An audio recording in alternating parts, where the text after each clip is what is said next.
श्रीमद कुंज विहारिणे नमः।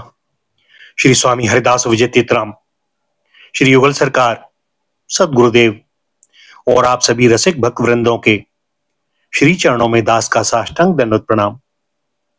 आज श्रीमद् भागवत महापुराण के दशम स्कंद के अंतर्गत 63वां अध्याय भगवान श्री कृष्ण के साथ बाणासुर का युद्ध। श्री सुखदेव जी कहते हैं, परीक्षित, बरसात के 4 महीने बीत गए, परंतु अनिरुद्ध जी का कहीं पता न चला। उनके घर के लोग इस घटना से बड़े ही शोकाकुल हो रहे थे। एक दिन नारद जी ने आकर अनिरुद्ध का शोणितपुर जाना, वहां बाणासुर के सैनिकों को हराना और फिर नागपाश में बांधा जाना, यह सारा समाचार सुनाया। तब श्री कृष्ण को ही अपना आराध्य मानने वाले यदुवंशियों ने शोणितपुर पर चढ़ाई कर दी। अब श्री कृष्ण और बलराम जी के साथ उनके अनुयायी सभी यदुवंशी प्रद्युम्न, सात्यकी, गद, सांब, सारण, नंद, उपनंद और भद्र आदि ने 12 अक्षौहिणी सेना के साथ व्यूह बनाकर चारों ओर से बाणासुर की राजधानी को घेर लिया। जब बाणासुर ने देखा कि यदुवंशियों की सेना नगर के उद्यान, परकोटों, बुर्जों और सिंह द्वारों को तोड़ फोड़ रही है, तब उसे बड़ा क्रोध आया और वह भी 12 अक्षौहिणी सेना लेकर नगर से निकल पड़ा। बाणासुर की ओर से साक्षात भगवान शंकर वृषभराज नंदी पर सवार होकर अपने पुत्र कार्तिकेय और गणों के साथ रणभूमि में पधारे और उन्होंने भगवान श्री कृष्ण तथा बलराम जी से युद्ध किया। परीक्षित, यह युद्ध इतना अद्भुत और घमासान हुआ कि उसे देखकर रोंगटे खड़े हो जाते थे। भगवान श्री कृष्ण से शंकर जी का और प्रद्युम्न से स्वामी कार्तिकेय का युद्ध हुआ। बलराम जी से कुंभांड और कुंभकर्ण का युद्ध हुआ। बाणासुर के पुत्र के साथ सांब और स्वयं बाणासुर के साथ सात्यकी भिड़ गए। ब्रह्मा आदि बड़े बड़े देवता, ऋषि मुनि, सिद्ध चारण, गंधर्व, अप्सराएं और यक्ष विमानों पर चढ़ चढ़कर युद्ध देखने के लिए आ पहुंचे। भगवान श्री कृष्ण ने अपने शार्ंग धनुष की तीखी नोक वाले बाणों से शंकर जी के अनुचरों भूत, प्रेत, प्रमथ, गोहक, डाकिनी, यातुधान, बेताल, विनायक, प्रेतगण, मातृगण, पिशाच, कुष्मांड और ब्रह्म राक्षसों को मार मार कर खदेड़ दिया। पिनाकपाणी शंकर जी ने भगवान श्री कृष्ण पर भांति भांति के अगणित अस्त्र शस्त्रों का प्रयोग किया, परंतु भगवान श्री कृष्ण ने बिना किसी प्रकार के विस्मय के उन्हें विरोधी शस्त्रास्त्रों से शांत कर दिया। भगवान श्री कृष्ण ने ब्रह्मास्त्र की शांति के लिए ब्रह्मास्त्र का, वायवास्त्र के लिए पार्वतास्त्र का, आग्नेयास्त्र के लिए पर्जन्यास्त्र का और पाशुपतास्त्र के लिए नानास्त्र का प्रयोग किया। इसके बाद भगवान श्री कृष्ण ने जन्मणास्त्र से, जिससे मनुष्य को जमाई पर जमाई आने लगती हैं, महादेव जी को मोहित कर दिया। वे युद्ध से विरत होकर जमाई लेने लगे। तब भगवान श्री कृष्ण शंकर जी से छुट्टी पाकर तलवार, गदा और बाणों से बाणासुर की सेना का संहार करने लगे। इधर प्रद्युम्न ने बाणों की बौछार से स्वामी कार्तिक को घायल कर दिया। उनके अंग अंग से रक्त की धारा बह चली। वे रणभूमि छोड़कर अपने वाहन मयूर द्वारा भाग निकले। बलराम जी अपने मूसल की चोट से कुंभांड और कुंभकर्ण को घायल कर दिया। वे रणभूमि में गिर पड़े। इस प्रकार अपने सेनापतियों को हताहत देखकर बाणासुर की सारी सेना तितर बितर हो गई। जब रथ पर सवार बाणासुर ने देखा कि श्री कृष्ण आदि के प्रहार से हमारी सेना तितर बितर और तहस नहस हो रही है, तब उसे बड़ा क्रोध आया। उसने चिढ़कर सात्यकी को छोड़ दिया और वह भगवान श्री कृष्ण पर आक्रमण करने के लिए दौड़ पड़ा। परीक्षित, रणोन्मत्त बाणासुर ने अपने 1000 हाथों से एक साथ ही 500 धनुष खींचकर एक एक पर दो दो बाण चढ़ाए, परंतु भगवान श्री कृष्ण ने एक साथ ही उसके सारे धनुष काट डाले और सारथी, रथ तथा घोड़ों को भी धराशायी कर दिया एवं शंख ध्वनि की। कोटरा नाम की एक देवी बाणासुर की धर्म माता थी। वह अपने उपासक पुत्र के प्राणों की रक्षा के लिए बाल बिखेर कर नंग धड़ंग भगवान श्री कृष्ण के सामने आकर खड़ी हो गई। भगवान श्री कृष्ण ने इसलिए कि कहीं उस पर दृष्टि न पड़ जाए अपना मुख फेर लिया और वे दूसरी ओर देखने लगे। तब तक बाणासुर धनुष कट जाने और रथहीन हो जाने के कारण अपने नगर में चला गया। इधर जब भगवान शंकर के भूतगण इधर उधर भाग गए, तब उनका छोड़ा हुआ 3 सिर और 3 पैर वाला ज्वर 10 दिशाओं को जलाता हुआ सा भगवान श्री कृष्ण की ओर दौड़ा। भगवान श्री कृष्ण ने उसे अपनी ओर आते देखकर उसका मुकाबला करने के लिए अपना ज्वर छोड़ा। अब वैष्णव और माहेश्वर दोनों ज्वर आपस में लड़ने लगे।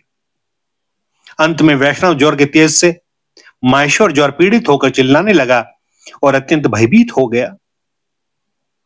जब उसे अन्यत्र कहीं त्राण न मिला, तब वह अत्यंत नम्रता से हाथ जोड़कर शरण में लेने के लिए भगवान श्री कृष्ण से प्रार्थना करने लगा। ज्वर ने कहा, प्रभो, आपकी शक्ति अनंत है। आप ब्रह्मादि ईश्वरों के भी परम महेश्वर हैं। आप सबकी आत्मा और सर्व स्वरूप हैं।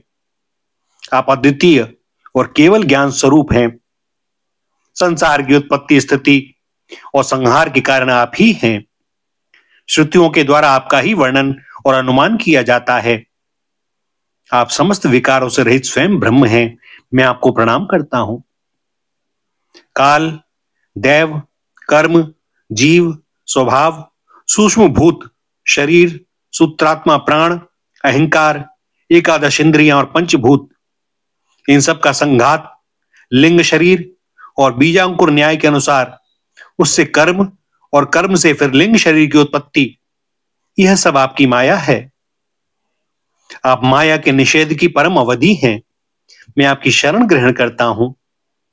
प्रभो, आप अपनी लीला से ही अनेकों रूप धारण कर लेते हैं और देवता, साधु तथा लोक मर्यादाओं का पालन पोषण करते हैं। साथ ही उन्मार्गगामी और हिंसक असुरों का संहार भी करते हैं। आपका यह अवतार पृथ्वी का भार उतारने के लिए ही हुआ है। प्रभो, आपके शांत, उग्र और अत्यंत भयानक दुस्सह तेज ज्वर से मैं अत्यंत संतप्त हो रहा हूं। भगवान, देहधारी जीवों को तभी तक ताप संताप रहता है जब तक वे आशा के फंदों में फंसे रहने के कारण आपके श्री चरण कमलों की शरण नहीं ग्रहण करते। भगवान श्री कृष्ण ने कहा, त्रिशरा, मैं तुम पर प्रसन्न हूं। अब तुम मेरे ज्वर से निर्भय हो जाओ। संसार में जो कोई हम दोनों के संवाद का स्मरण करेगा, उसे तुमसे कोई भय न रहेगा। भगवान श्री कृष्ण के इस प्रकार कहने पर माहेश्वर ज्वर उन्हें प्रणाम करके चला गया। तब तक बाणासुर रथ पर सवार होकर भगवान श्री कृष्ण से युद्ध करने के लिए फिर आ पहुंचा। परीक्षित, बाणासुर ने अपने 1000 हाथों में तरह तरह के हथियार ले रखे थे। अब वह अत्यंत क्रोध में भरकर चक्रपाणी भगवान पर बाणों की वर्षा करने लगा। जब भगवान श्री कृष्ण ने देखा कि बाणासुर ने तो बाणों की झड़ी लगा दी है, तब वे छुरे के समान तीखी धार वाले चक्र से उसकी भुजाएं काटने लगे, मानो कोई किसी वृक्ष की छोटी छोटी डालियां काट रहा हो। जब भक्तवत्सल भगवान शंकर ने देखा कि बाणासुर की भुजाएं कट रही हैं, तब वे चक्रधारी भगवान श्री कृष्ण के पास आए और स्तुति करने लगे। भगवान शंकर ने कहा, प्रभो, आप वेद मंत्रों में तात्पर्य रूप से छिपे हुए परम ज्योति स्वरूप पर ब्रह्म हैं। शुद्ध हृदय महात्मागण आपके आकाश के समान सर्वव्यापक और निर्विकार स्वरूप का साक्षात्कार करते हैं। आकाश आपकी नाभि है, अग्निमुख है और जल वीर, स्वर्ग सिर, दिशाएं कान और पृथ्वी चरण है। चंद्रमा मन, सूर्य नेत्र और मैं शिव आपका अहंकार हूं। समुद्र आपका पेट है और इंद्र भुजा। धान्यादि औषधियां रोम हैं, मेघ केश हैं और ब्रह्मा बुद्धि। प्रजापति लिंग हैं और धर्म हृदय। इस प्रकार समस्त लोक और लोकांतरों के साथ जिसके शरीर की तुलना की जाती है, वे परम पुरुष आप ही हैं। अखंड ज्योति स्वरूप परमात्मन, आपका यह अवतार धर्म की रक्षा और संसार के अभ्युदय अभिवृद्धि के लिए हुआ है। हम सब भी आपके प्रभाव से ही प्रभावान्वित होकर सातों भुवनों का पालन करते हैं। आप सजाति विजाति और स्वगत भेद से रहित हैं। एक और अद्वितीय आदि पुरुष हैं। मायाकृत जागृत स्वप्न सुषुप्ति, इन तीन अवस्थाओं में अनुगत और उनसे अतीत तुरीय तत्व भी आप ही हैं। आप किसी दूसरी वस्तु के द्वारा प्रकाशित नहीं होते, स्वयं प्रकाश हैं। आप सबके कारण हैं, परंतु आपका न तो कोई कारण है और न तो आप में कारणपना ही है। भगवान, ऐसा होने पर भी आप तीनों गुणों की विभिन्न विषमताओं को प्रकाशित करने के लिए अपनी माया से देवता, पशु पक्षी, मनुष्य आदि शरीरों के अनुसार भिन्न भिन्न रूपों में प्रतीत होते हैं। प्रभो, जैसे सूर्य अपनी छाया बादलों से ही ढक जाता है और उन बादलों तथा विभिन्न रूपों को प्रकाशित करता है, उसी प्रकार आप तो स्वयं प्रकाश हैं, परंतु गुणों के द्वारा मानो ढक से जाते हैं और समस्त गुणों तथा गुणाभिमानी जीवों को प्रकाशित करते हैं। वास्तव में आप अनंत हैं।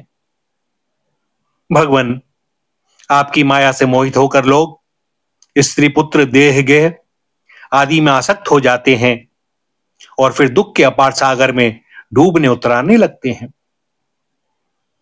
संसार के मानवों को यह मनुष्य शरीर आपने अत्यंत कृपा करके दिया है।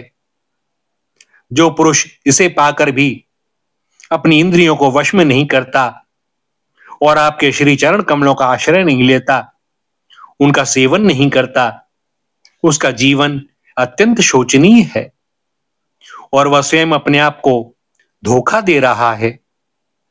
प्रभो, आप समस्त प्राणियों की आत्मा, प्रीतम और ईश्वर हैं।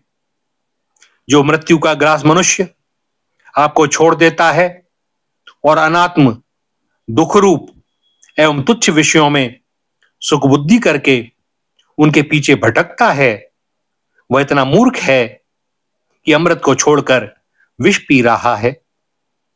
मैं, ब्रह्मा, सारे देवता और विशुद्ध हृदय वाले ऋषि मुनि सब प्रकार से और सर्वात्म भाव से आपके शरणागत हैं, क्योंकि आप ही हम लोगों के आत्मा, प्रीतम और ईश्वर हैं।